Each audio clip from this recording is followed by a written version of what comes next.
Galera, bom dia, boa tarde, boa noite, não sei a hora que você vai ver esse vídeo. Tá começando mais uma aula da monitoria do UGB, da disciplina Nutrição Dietética do Adulto e do Idoso. Eu sou o Leonan, sou o monitor de vocês dessa matéria. Bem-vindos e vamos à aula. Nós vamos continuar a aula falando sobre proteínas e os que nós vamos trabalhar hoje vão ser um pouquinho do que nós falamos ainda, vamos relembrar um pouco do que nós falamos na aula passada. E também nós vamos falar um pouco sobre o ciclo da ureia, que é a excreção da proteína. Então, galera, eu deixo essa pergunta para vocês aí na última aula. O nosso corpo ele absorve tudo o que ingerimos proteínas?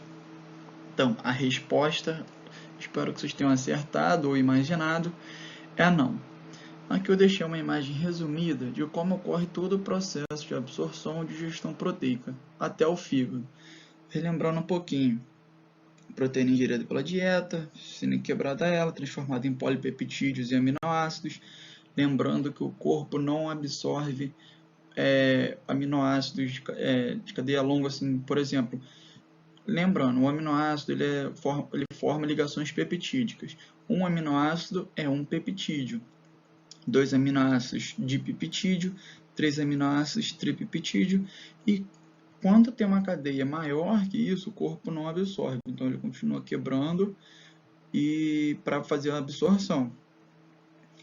Aí, ou seja, continuando o processo ali, resumindo, da digestão e absorção, a tripsina e quimitripsina, quebra os aminoácidos, que aí formam óligos peptídeos e os peptídeos, que aí chega no intestino delgado, onde eles serão absorvidos pela borda lá da escova lá do intestino, lá do tecido epitelial, e será absorvido até chegar no fígado. Aí beleza, fizemos um resuminho e relembrando um pouco do que nós vimos na última aula, que foi a digestão e absorção proteica. E agora, chegou no fígado, o que acontece? O excesso de proteína, ele é excretado. Como que acontece isso? Depois de todo o processo que ocorre no fígado, que chegando no fígado, ocorre o processo de absorção, digestão e tal. Chegando lá, a proteína passa por processos de desaminação e transaminação, que eu deixei um esqueminha bem legal aqui para vocês não esquecerem mais. Que após esses processos, a proteína é formada, a proteína que passou pelos processos de transaminação e desaminação, ela forma amônia e cetoácido. Beleza, mas o que isso significa? Isso significa que o que nós ingerimos ainda tem uma utilidade e vai ser transformado. Só que um é uma coisa boa e outra não é uma coisa boa para o nosso organismo. Então, o que acontece? O cetoácido ele vai para o metabolismo corporal e a amônia ela é excretada na urina. Só que a amônia é tóxica para o corpo, então ela precisa ser convertida em outra coisa, em outra substância para poder ser excretada. Então, após os processos de transaminação e desaminação, o cetoácido ele vai ser convertido, por exemplo, em glicose, gordura, corpos cetônicos, etc., de acordo com as necessidades do corpo, enquanto a amônia ela vai ser convertida em ureia. E isso. Por que a amônia será convertida a ureia? Ela não pode transitar pela nossa corrente sanguínea. A amônia ela pode ser sufocante e de extrema irritação para os olhos, garganta, trato respiratório, para o nosso corpo em geral. Se cair na nossa corrente sanguínea, então, ferrou. E aí, o que acontece? Dependendo até do tempo e nível de exposição, se nós não tivermos uma metabolização muito eficiente de amônia em ureia, os efeitos podem ser suaves, irritações e pode ter severas lesões no corpo, porque a amônia ela tem uma ação cáustica alcalina. E uma coisa bem legal de se falar também, agora explicando um pouco mais sobre transaminação e desaminação, é o que acontece.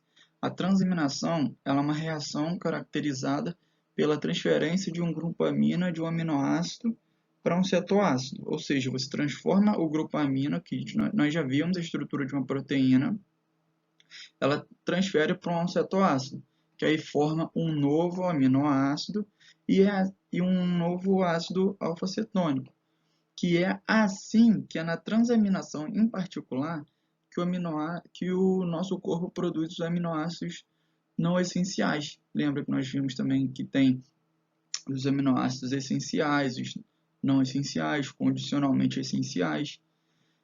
E na desaminação, o processo pelo qual o corpo libera o seu grupo amina na forma de amônia e transforma um cetoácido correspondente, que aí é catalisado por várias enzimas, que aí entra mais na parte de bioquímica, que a gente não está estudando bioquímica, a gente está estudando nutrição do adulto e do idoso. Mas é bem importante saber como acontecem todos os processos para entender o que deve ser feito e o que nós podemos utilizar na nossa prescrição dietética. Porque se nós não entendermos como funciona, como nós podemos recomendar que alguém coma o excesso de proteína ou não? Será que a proteína demais faz mal? Nós já vimos que em excesso, se não tiver uma absorção, já vimos que ela não vai ser absorvida totalmente. Então ela tem que ser convertida. E se ela não tiver essa conversão, você tem que saber olhar um exame de sangue para prescrever e ver que tem alguma coisa errada. Se você vê a ureia muito alta, o que é essa ureia? A gente tem que saber.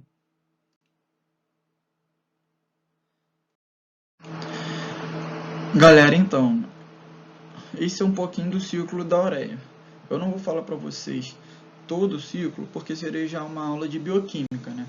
E não é o nosso caso. Mas resumindo um pouquinho, o ciclo da ureia acontece na mitocôndria. E aí já chegando um pouquinho aí no final do ciclo, ele acontece em 5 reações e a última reação é essa da arginina. Porque a arginina ela é quebrada pela enzima arginase, libera a ornitina, que está junto aí com a arginina, volta para dentro da mitocôndria e realiza esse ciclo novamente. A ureia, então, pode ser enviada para os rins e ser excretada na forma de urina.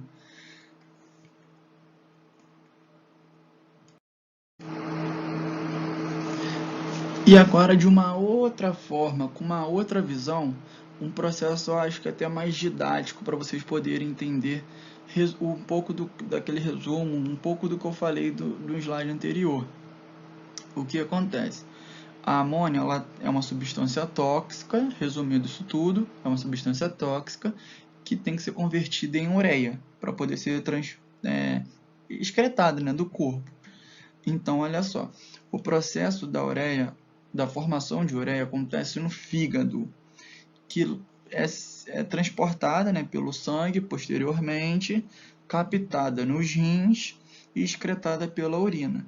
É tão importante essa conversão, porque imagina se uma amônia, com todos aqueles malefícios que eu falei antes dela, por exemplo, de irritação, né, que ela pode gerar, irritação, ela é sufocante. Imagina se ela chega ao cérebro, ela pode matar uma pessoa.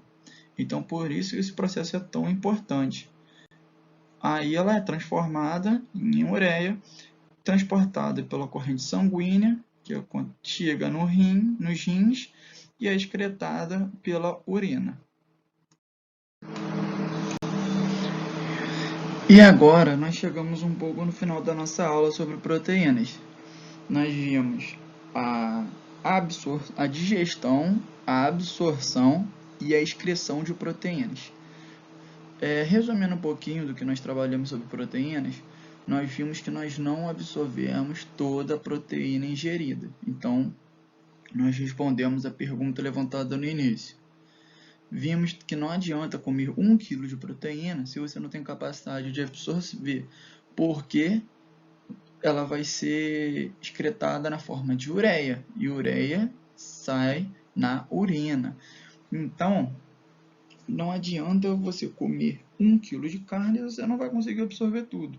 Por isso que há um equilíbrio de tudo. O máximo que pode acontecer é você fazer um xixi, uma urina cara, porque a proteína, geralmente, a carne não é muito barata.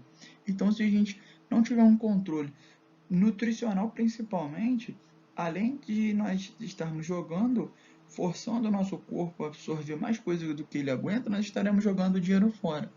Por isso que é tão importante conhecer todos os processos na hora de prescrever uma dieta. Porque se você não tiver, você além de fazer seu paciente comer mais do que ele deveria, você vai fazer ele gastar muito mais do que ele deveria prescrevendo uma dieta com mais proteína do que ele necessita. Então, equilíbrio é tudo, conhecimento liberta. E após isso, outra questão então é levantada. Beleza, a gente não consegue absorver tudo o que a gente ingere. Então, quanto que nós absorvemos?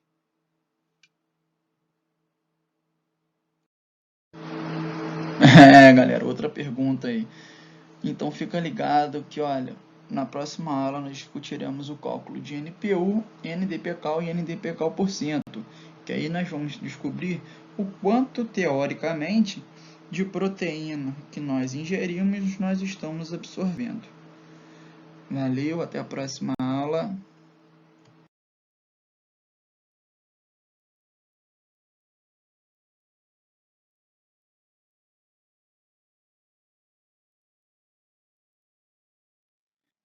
E aí tá meu telefone de contato, o meu e-mail. Muito obrigado pela atenção de vocês, um excelente estudo.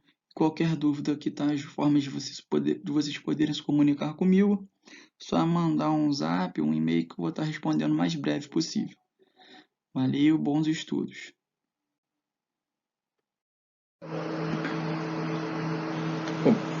Eu sou o monitor Leonan, aqui tá os meus dados para contato. Esse é o programa de monitoria da UGB FERP. E qualquer dúvida pode entrar em contato comigo. Eu me chamo lá no Instagram, @leonan.hernandes.